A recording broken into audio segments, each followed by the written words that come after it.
रहनुमा नून लीग शाहिद खाकान अब्बासी कहते हैं पीटीआई से उनके अपने अरकान भी मायूस हो गए हैं। इस्लामाबाद में मीडिया से गुफ्तगू में उन्होंने कहा कि सेनेट इलेक्शन में शफाफियत को बरकरार रखना होगा। हुकूमत पहले खुद आईनी तरमीम लेकर आई लेकिन फिर पीछे हट गई। सुप्रीम कोर्ट ने खुफिया रायशुमारी का फैसला बरकरार रखा है। यूसुफ रजा गिलानी इंतखाब जीतेंगे। है कि खुफिया रायशुमारी हो, इस बात का इजहार भी किया गया है कि उसके अंदर जो शफाफियत है उसको भी रखा जाए और टेक्नोलॉजी के ज़रिए ये चीज़ भी मुमकिन बनाई जाए कि उस वोट की हैसियत क्या है।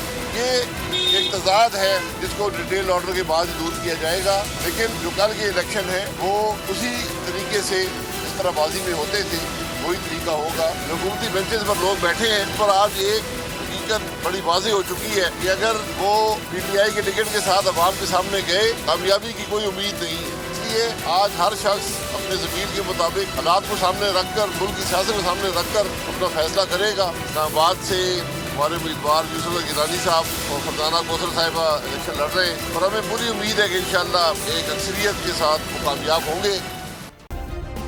सब्सक्राइब करें और बेल दबाएं ताकि कोई खबर रह न जाए।